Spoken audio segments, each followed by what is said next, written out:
الحمد للہ وحدہ والصلاة والسلام علی من لا نبی بعدہ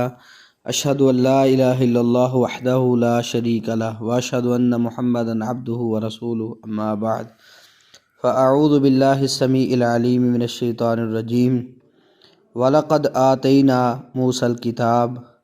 اور بلا شبہ یقیناً ہم نے موسیٰ کو کتاب دی، وَقَفَّيْنَا مِن بَعْدِهِ بِالرُّسُلِ، اور اس کے بعد پے در پے بہت سے رسول بھیجے، وَآتَيْنَا عِيسَى ابْنَ مَرْيَمَ الْبَيِّنَاتِ، اور ہم نے عیسیٰ ابن مریم کو واضح نشانیاں دیں، وَأَيَّدْنَاهُ بِرُوحِ الْقُدُسِ، اور اسے پاک روح کے ساتھ قوت بخشی، أَفَكُلَّمَا جَاءَكُمْ رَسُولٌ بِمَا لَا تَهْوَىٰ أَنفُسُكُمْ، پھر کیا جب کبھی کوئی رسول تمہارے پاس وہ چیز لے کر آیا جسے تمہارے دل نہ چاہتے تھے، استکبرتم، تم نے تکبر کیا، فَفَرِيقًا كَذَّبْتُمْ، تو ایک گروہ کو جھٹلا دیا، وَفَرِيقًا تَقْتُلُونَ، اور ایک گروہ کو قتل کرتے رہے، وَقَالُوا قُلُوبُنَا غُلْفٌ، اور انہوں نے کہا ہمارے دل غلاف میں ہیں، بل لعنہم اللہ بکفرہم، بلکہ اللہ تعالیٰ نے ان کے کفر کی وجہ سے ان پر لعنت کر دی، فقلیلا ما یؤمنون، پس وہ بہت کم ایمان لاتے ہیں۔ اس میں اللہ سبحانہ و تعالیٰ نے بنی اسرائیل کے سامنے اپنی اس نعمت کا ذکر کیا کہ اللہ سبحانہ و تعالیٰ نے ان کی طرف موسیٰ علیہ السلام کو بھیجا اور ان کو کتاب بھی عطا کی، اور موسیٰ علیہ السلام کے بعد کئی رسول اللہ سبحانہ و تعالیٰ نے بھیج دیے، یعنی موسیٰ علیہ السلام کے بعد آنے والے جن انبیاء اور رسول کا نام قرآن مجید میں آیا ہے وہ ہارون، ذوالکفل، الیاس، یسع، داود، سلیمان، عزیر، یونس، زکریا، یحییٰ اور عیسیٰ علیہم السلام ہیں۔ حدیث میں یوشع بن نون علیہ السلام کا ذکر بھی آیا ہے، باقی قرآن مجید میں لقمان علیہ السلام کا ذکر آیا ہے، لیکن ان کے نبی ہونے میں اختلاف ہے۔ بہت سے رسولوں کا تذکرہ قرآن مجید میں نہیں کیا گیا۔ تو موسیٰ علیہ السلام کے بعد کئی رسول اللہ سبحانہ و تعالیٰ نے بھیجے، اس میں موسیٰ علیہ السلام کے رسول ہونے کا بھی پتہ چلتا ہے، اور ان کے بعد جو بنی اسرائیل کے آخری پیغمبر تھے جو سیدنا ابراہیم علیہ السلام کے بیٹے حضرت اسحاق علیہ السلام کی نسل سے تھے، پہلے نبی یعقوب علیہ السلام تھے، انہی کا نام اسرائیل اور یعنی لقب ان کا اسرائیل تھا۔ ان کی نسل سے جتنے پیغمبر آئے ہیں ان میں سے آخری پیغمبر سیدنا عیسیٰ علیہ السلام تھے۔ تو عیسیٰ ابن مریم علیہ السلام کو اللہ سبحانہ و تعالیٰ نے واضح دلائل عطا کیے۔ تو ایک تو بطور دلیل اللہ سبحانہ و تعالیٰ نے انجیل عطا کی، اس کا ذکر اللہ سبحانہ و تعالیٰ نے کئی مقامات پہ کیا ہے، وَآتَيْنَاهُ الْإِنْجِيلَ، کہ ہم نے اسے انجیل عطا کی۔ سورہ مائدہ آیہ نمبر 46 میں بھی ہے، سورۃ حدید آیہ نمبر 27 میں بھی ہے، اور اسی طرح اللہ سبحانہ و تعالیٰ نے کئی معجزات بھی عطا کیے، جیسے مردوں کو زندہ کرنا، مٹی سے پرندے کی شکل بنا کر اس میں پھونک مارنے سے پرندہ بن جانا، اندھے اور برس کے مریض کو تندرست کرنا، اسی طرح بنی اسرائیل کو یہ خبر دینا کہ وہ کیا کھا کے آئے ہیں، کیا اپنے گھروں میں چھوڑ کے آئے ہیں، کیا انہوں نے ذخیرہ کیا ہے۔ یہ ساری چیزیں، یہ سارے معجزات اللہ سبحانہ و تعالیٰ نے عیسیٰ ابن مریم علیہ السلام کو دیے تھے، جن کا ذکر سورۃ آل عمران آیہ نمبر 49 میں اور اسی طرح سورہ مائدہ آیہ نمبر 110 میں آیا ہے۔ باقی اس کے ساتھ ساتھ اللہ سبحانہ و تعالیٰ نے ان کی روح القدس کے ساتھ مدد کی، اس سے مراد جبریل علیہ السلام ہیں۔ تو اس میں موصوف کو صفت کی طرف مضاف کر دیا گیا ہے، یعنی روح ہے القدس، روح یہاں موصوف ہے، القدس یہ صفت ہے، لیکن ایسے ہو جاتا ہے کہ بعض اوقات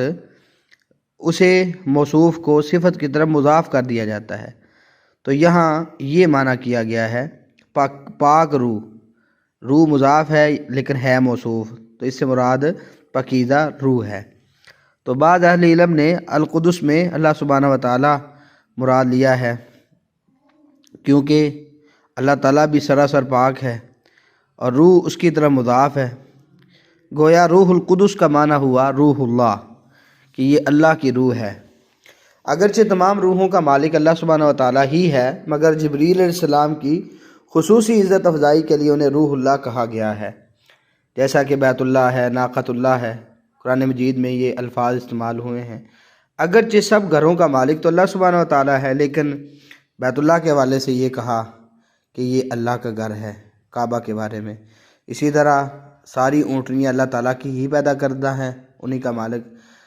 کا مالک اللہ سبحانہ و تعالیٰ ہی ہے، لیکن خاص ناقۃ اللہ قرار دیا گیا جو صالح علیہ السلام کی اونٹنی تھی، تو ان الفاظ کے ساتھ خاص شرف عطا ہوا۔ تو یہ جبریل علیہ السلام اس سے مراد ہیں۔ اس طرح کے کئی اور مقامات پہ اشارے موجود ہیں، اور سورۃ نحل آیہ نمبر 102 میں ہے، قل نزلہ روح القدس من ربک، کہہ دے کہ اسے نازل کیا ہے پاکیزہ روح نے تیرے رب کی طرف سے۔ اور اسی طرح دوسری جگہ سورۃ شعراء آیہ نمبر 193 میں ہے الروح الامین۔ تو جبریل علیہ السلام کو روح الامین بھی کہا گیا ہے۔ نبی مکرم صلی اللہ علیہ وسلم نے حسان رضی اللہ عنہ کے حوالے سے فرمایا تھا، صحیح بخاری حدیث نمبر 453 میں ہے، اللہم ایدہ بروح القدس، اے اللہ اسے روح القدس کے ساتھ قوت بخش۔ اسی طرح صحیح بخاری حدیث نمبر 4124 میں ہے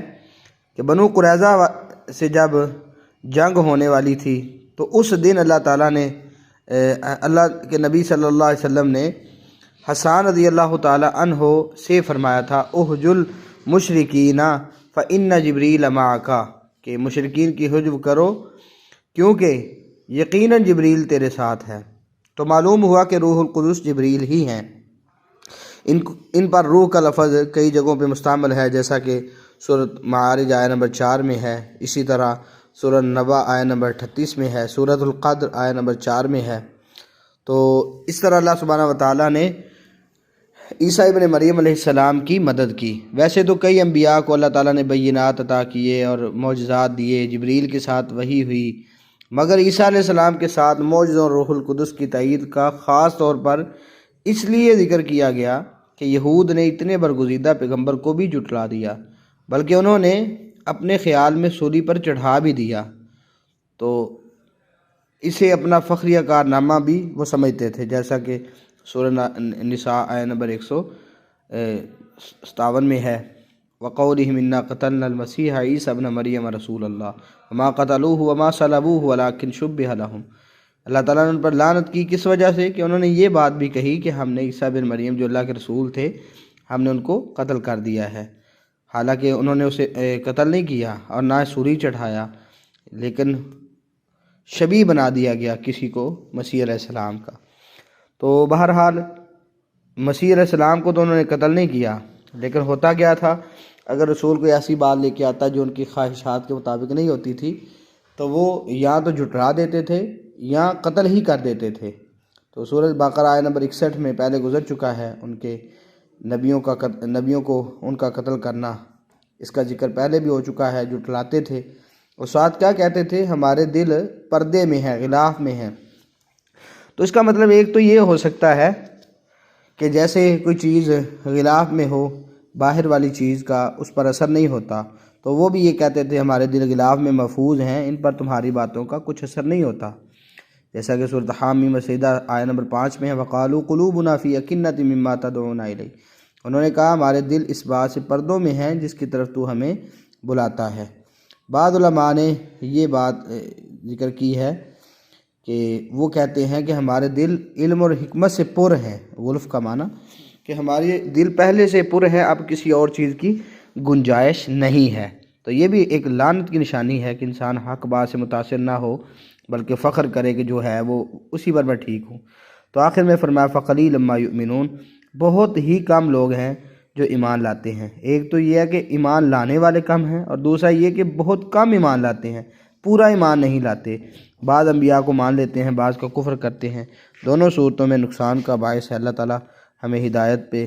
زندہ رکھے اور اسی پہ موت عطا کرے۔ السلام علیکم ورحمۃ اللہ وبرکاتہ۔